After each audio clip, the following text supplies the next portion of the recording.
Hello and welcome back to BeamNG.Drive. And in this video, we're taking a trip to somewhere that is a little on the, let's just say it's actually a lot on the colder side of things. Now the map itself is based around the Arctic Circle, which obviously from the moment you hear that, you're going to be realizing very quickly how much snow you're going to have to deal with. And you're actually probably going to get stuck right off the bat. You're either going to get stuck or you're going to slide off the road and head into a tree. Which, to be completely honest, let's just say yours truly did both of those multiple times. But at the same time, if you're a fan of winter scenario maps in BeamNG.Drive, you're honestly going to be not only really at home here, but you're going to really like the overall atmosphere. Now, another thing that I really like about the atmosphere on this map is that it gives you sort of almost an opportunity to get lost in it while also just feeling really immersed. And on the other hand, of course, if you don't like winter/snowy maps in Beam, you should probably look elsewhere. But at the same time, if you're watching this video, chances are you probably like snowy maps. And that scenario was the first of, honestly, many times of sliding off the road. This map will put you in so many scenarios like that. But after that, I kind of figured out pretty quickly that it was time to get into a different car. Now, I figured I was going to need all-wheel drive, but I didn't really know what to go with, and I eventually ended up going with a rallycross setup Sunburst. And honestly, I'm really glad I did, because these things are just so much fun to drive. No matter which one you go with, you're honestly always going to find one that works for you or what you want to do with it. And hell, if none of the default configurations work directly for what you want, there are so many different modifications that you could do to one of these, that you could lift it if you wanted to. You could add a bunch more power if you wanted to. You could swap out the engine. You could convert the drivetrain. There's honestly just like, these cars are kind of, I know it's almost cliche to say, but they're honestly kind of like Legos.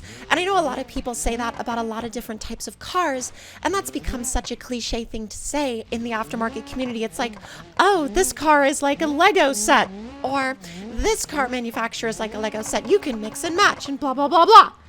And after you've heard that enough times, it honestly can start to get a little old. But on the other side of that, there are some cars that genuinely feel like Lego sets, especially in BeamNG.Drive when they have as many parts as this one does. And also, you could see right back there that you can get stuck in the snow, and you can have it happen so quickly, especially if you just slide right off the edge of the road. Now, as far as some of the most fun areas on this map go, this lumber mill is so incredibly fun. Mainly because you can turn it into either a gymkhana course, or you can, well, spend way too much time over here at this long jump. And to be honest, if I wasn't trying to explore as much of the map as possible, I would have probably spent a good 20-30 minutes just sitting at the long jump trying to do what I did on the second turn over again with different vehicles. Just watch this.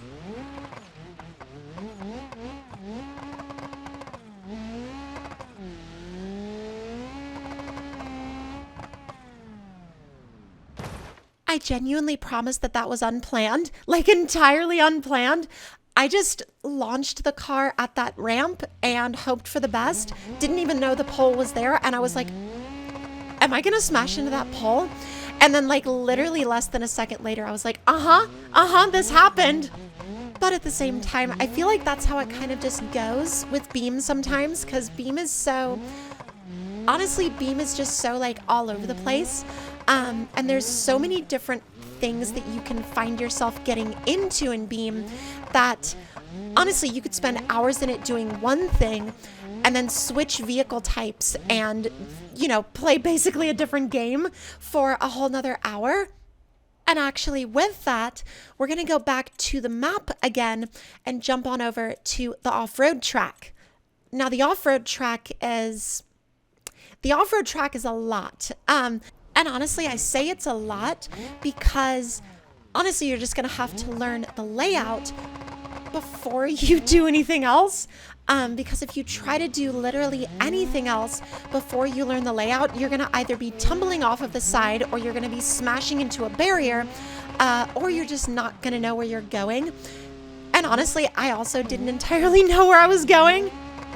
Just knowing where you're going on a course like this, even with all of the barriers just like indicating to you, you're still going to find yourself in situations where you're like, where am I going?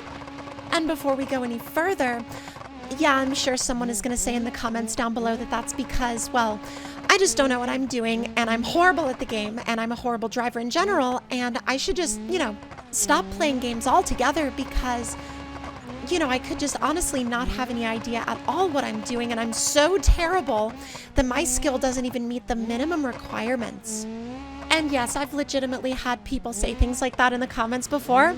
And that's not me like complaining about that, but that's more like saying, you are not going to be perfect at any of these maps when you first jump into them.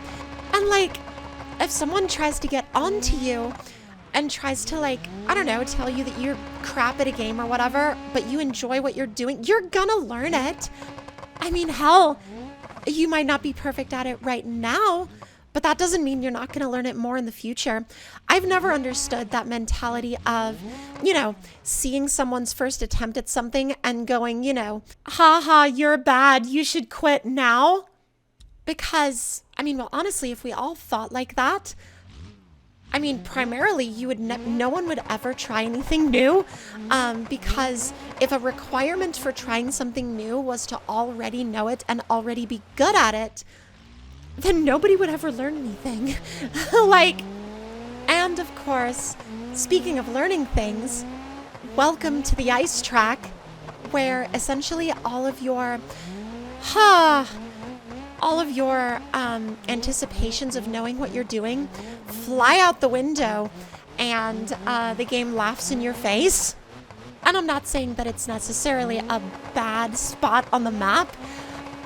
You just have to make sure, honestly, in all seriousness, I should have come out here with studded tires. Not coming out here with studded tires was a genuinely bad mistake on my part.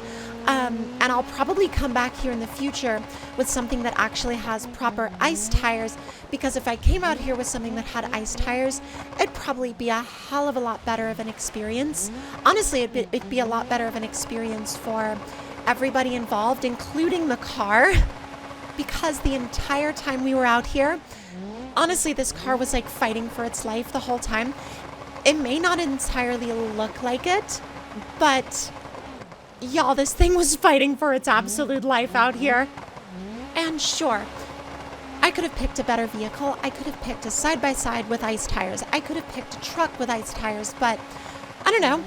I wanted to slide around and have a bit of fun.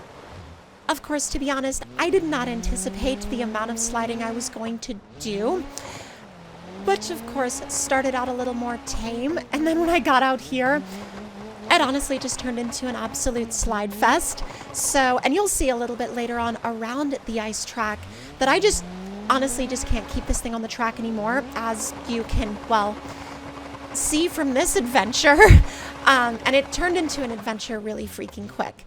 Now, I didn't stay out there for a long time because I kind of knew I was going to need some different hardware if I was going to go back and have at least a decent time, because this was not grand.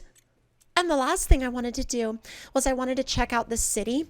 Now, the city, I had a lot of I was really curious about it. It's not all that big, but it does give you some interesting gameplay opportunities for, car chases and city-based gymkhana scenarios and just overall stuff like that.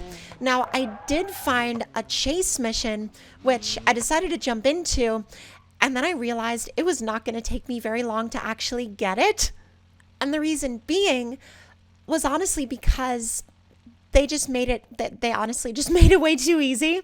Because all I had to do was honestly just catch up to the wagon, and then right when I caught up to them, just, bump them right into a building. Now, whether or not we also lost our patrol car in the process, Well, that's a different subject for a different story, but if y'all enjoyed this look at this map, let me know your thoughts and opinions in the comments down below. And if you're new to the channel and you would like to see more, make sure to hit that subscribe button and turn those notifications on. And I'll see y'all next time.